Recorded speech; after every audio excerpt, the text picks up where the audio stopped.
அகிலம் நியூஸ் நேயர்களுக்கு வணக்கம். இன்றைய மதிய நேர பிரதான செய்திகள். முதலில் தலைப்புச் செய்திகள். பல்வேறு அத்தியாவசிய பொருட்களின் விலைகள் இன்று முதல் குறைப்பு. வங்கிக் கணக்குகளுக்கு வருகிறது பணம், மக்களுக்கு மகிழ்ச்சி தகவல்.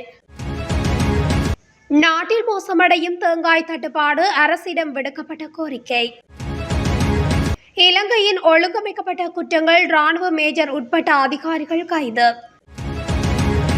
மகிதவுக்கு அரசாங்கம் வெளியிட்டுள்ள அதிரடி அறிவிப்பு. இந்த ஆண்டு நடைமுறைக்கு வரும் மாணவர்களுக்கான வேலை திட்டம். பருத்தித்துறை வாழ்விட்ட சம்பவம், சந்தேக நபர்களுக்கு விளக்கமறியல்.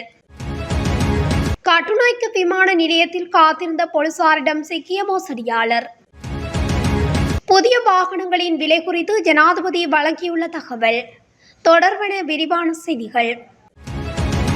நாட்டில் இன்று முதல் நடைமுறைக்கு வரும் வகையில் சில அத்தியாவசிய பொருட்களின் விலையை குறைக்க லங்கா சதோச நிறுவனம் நடவடிக்கை எடுத்துள்ளது. அதன்படி உருளைக்கிழங்கு, காய்ந்த மிளகாய், நெத்தலி, கடலைப்பருப்பு உட்பட பல பொருட்களின் விலைகள் குறைக்கப்பட்டுள்ளன. 2025 ஜனவரி மாதத்திற்கான அஸ்வசம கொடுப்பனவுகள் இன்று பயனாளிகளின் வங்கிக் கணக்குகளில் வரவு வைக்கப்படும் என தெரிவிக்கப்பட்டுள்ளது. குறித்த விடயத்தை நலன்புரி நன்மைகள் சபையின் தவிசாளர் ஜெயந்த விஜயசேகர தெரிவித்துள்ளார். அதன்போது அஸ்வஸ்ம பயனாளிகள் இன்று முதல் வங்கிக் கணக்குகளில் இருந்து இன்று முதல் தங்கள் கொடுப்பனவுகளை பெற்றுக்கொள்ள முடியும் என அவர் குறிப்பிட்டுள்ளார். இதன்படி 17,22,02,922 பயனாளிகளுக்கு 12 பில்லியனுக்கும் அதிகமான நிதி விநியோகிக்கப்பட்டுள்ளதாகவும் நலன்புரி நன்மைகள் சபையின் தவிசாளர் மேலும் தெரிவித்துள்ளார். இந்த நிலையில் குறைந்த வருமானம் கொண்ட குடும்பங்களை அடையாளம் கண்டு விண்ணப்பங்கள் கோரி அஸ்வஸ்ம கொடுப்பனவுகள் வழங்கப்பட்டு வருகின்றமை குறிப்பிடத்தக்கது. அடுத்த சில மாதங்களுக்குள் 200 மில்லியன் தேங்காய்களை இறக்குமதி செய்ய அனுமதிக்குமாறு இலங்கை தென்னைக்காய் தொழில் சபை அரசாங்கத்திடம் கோரிக்கை விடுத்துள்ளது. தற்போதைய தேங்காய் தட்டுப்பாட்டிற்கு உரங்களின் விலையேற்றமே பிரதான காரணம் என அதன் தலைவர் ஜெயந்த சமரகோன் குறிப்பிட்டுள்ளார். அத்துடன் தேங்காய் சார்ந்த பொருட்கள் ஏற்றுமதி தொழில்துறைக்கு தேவையான தேங்காய் இருப்புகளை அவசரமாக இறக்குமதி செய்ய நடவடிக்கை எடுக்கப்படாவிட்டால் இந்த நாடு சுமார் $1 பில்லியன் வருவாயை இழக்க நேரிடும் என்றும் அவர் தெரிவித்துள்ளார். இலங்கையில் அண்மையில் பதிவான குற்றங்கள் தொடர்பாக ஒரு ராணுவ மேஜர், 6 அதிகாரிகள், ஒரு போலீஸ் அதிகாரி மற்றும் திட்டமிட்ட குற்றங்களில் ஈடுபட்டதாக கூறப்படும் 15 பேர் கைது செய்யப்பட்டதாகவும் பொது பாதுகாப்பு அமைச்சர் ஆனந்த விஜயபால தெரிவித்துள்ளார். நாடாளுமன்றத்தில் நேற்றைய அமர்வில் கலந்து கொண்டு உரையாற்றும் போது அவர் இவ்வாறு குறிப்பிட்டுள்ளார். 2024 செப்டம்பர் 23 முதல் நடந்த குற்றங்களை ஆராயும் போது கடமைகளில் இருந்த சில ராணுவ வீரர்கள் இந்த சம்பவங்களில் ஈடுபட்டிருப்பது கண்டறியப்பட்டுள்ளது. கடந்த 2 நாட்களில் ஒரு ராணுவ மேஜர் கைது செய்யப்பட்டுள்ளார். அத்துடன் ராணுவத்தைச் சேர்ந்த மேலும் 6 உறுப்பினர்களும் கைது செய்யப்பட்டுள்ளனர்.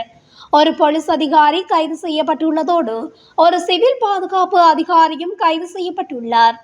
இதேவேளை இந்த கைதுகளுக்கு மேலதிகமாக தற்போதைய அரசாங்கம் பதவியேற்றத்திலிருந்து ஏராளமான ஆயுதங்கள் மீட்கப்பட்டுள்ளது என அவர் தெரிவித்துள்ளார்.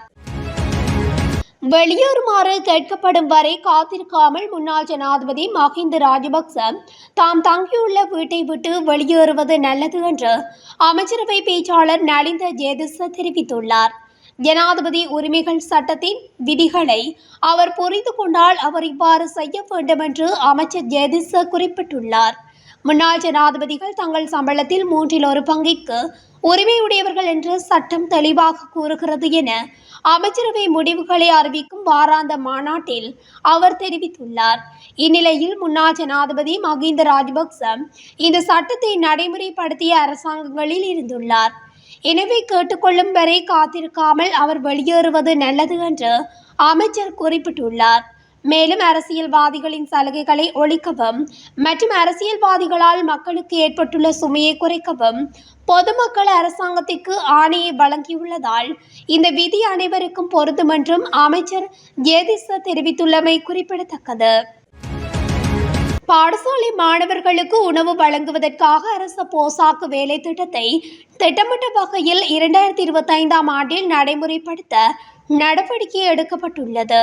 இதேவேளை ஆண்டுக்கான உயர்ந்தபட்சம் 1.5 மில்லியன் மாணவர்கள் பயனிடக்கூடிய வகையில் வரவு செலவு திட்டத்தில் நிதி ஒதுக்குவதற்கும் அமைச்சரவை அங்கீகாரம் வழங்கியுள்ளது.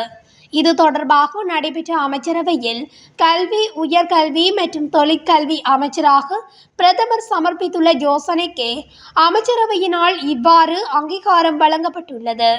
நாடளாவிய ரீதியில் உள்ள 100 கல்வி வலயங்களில் 8956 பாடசாலைகளில் பாடசாலை உணவு வேலை திட்டம் நடைமுறைப்படுத்தப்பட்டு வருவதாக தெரிவிக்கப்பட்டுள்ளது.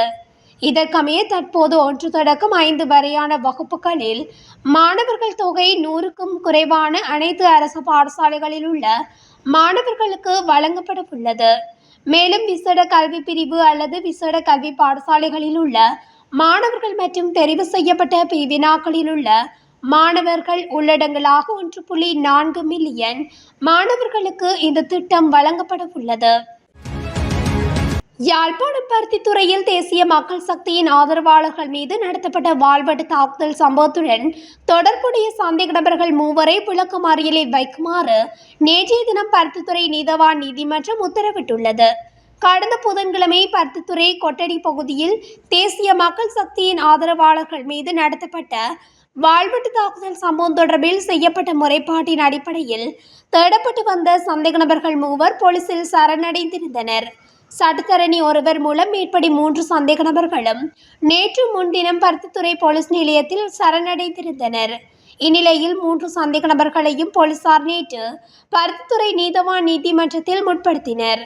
வழக்கை விசாரித்த நீதவான் 3 சந்தேக நபர்களையும் எதிர்வரும் 3ஆம் தேதி வரையில் விளக்கமறியலில் வைக்குமாறு உத்தரவு பிறப்பித்துள்ளார். இலங்கையில் பேஸ்புக் கணக்கிற்கு மோசடியான முறையில் உள்நுழைந்து உறவினரை போல ஆள்மாறாட்டம் செய்ததற்காக ஒரு சந்தேக நபர் கைது செய்யப்பட்டுள்ளார். சந்தேக நபர் நேற்று நாட்டிற்கு வந்தபோது கட்டுநாயக்க விமான நிலையத்தில் கொழும்பு குற்றப்பிரிவின் அதிகாரிகள் குழுவினால் வைத்து கைது செய்யப்பட்டார். சந்தேக நபர் தனது உறவினர் போல் காட்டிக்கொண்டு மோசடியாக பேஸ்புக் கணக்கில் உள்நுழைந்து 3 சந்தர்ப்பங்களில் ஒரு வங்கி கணக்கில் இருந்து 7 லட்சம் ரூபாவை தனது கணக்கிற்கு மாற்றியுள்ளதாக கண்டுபிடிக்கப்பட்டுள்ளது. இது தொடர்பான முறைப்பாடு 2024ஆம் ஆண்டு ஆகஸ்ட் மாதம் 22ஆம் தேதியன்று கொழும்பு குற்றப்பிரிவுக்கு கிடைத்தது.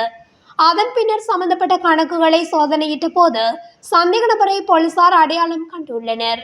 சந்தேக நபர் தொடர்பாக வெளிப்படுத்தப்பட்ட தகவல்களுக்கு அமைய அவர் கட்டார் நாட்டைச் சேர்ந்தவர் என்பது தெரிய வந்துள்ளது. சந்தேக நபருக்கு எதிராக குடிவரவு தடை பெறப்பட்டு நேற்று அவர் நாட்டிற்கு வந்தவுடன் கொழும்பு குற்றப்பிரிவின் அதிகாரிகள் குழுவினால் கட்டுநாயக்க விமான நிலைய வளாகத்தில் வைத்து கைது செய்யப்பட்டார். இலங்கைக்கு இறக்குமதி செய்யப்படும் புதிய வாகனங்களின் விலை தற்போதைய பயன்படுத்தப்பட்ட வாகனங்களுடன் ஒப்பிடும்போது அதிகமாக இருக்கும் என்று ஜனாதிபதி அனுரகுமார் திசாநாயக்க தெரிவித்துள்ளார். தொலைக்காட்சி ஊடகம் ஒன்றுக்கு கருத்து தெரிவிக்கும் போது அவர் இதனை குறிப்பிட்டுள்ளார். பொருளாதாரத்தை நிலைப்படுத்துதல் மற்றும் நிதி நிறுவனங்களை பாதுகாப்பதை நோக்கமாக கொண்டு கட்டுப்படுத்தப்பட்ட நடவடிக்கைகள் காரணமாகவே இந்த நிலை ஏற்படும் என கூறியுள்ளார்.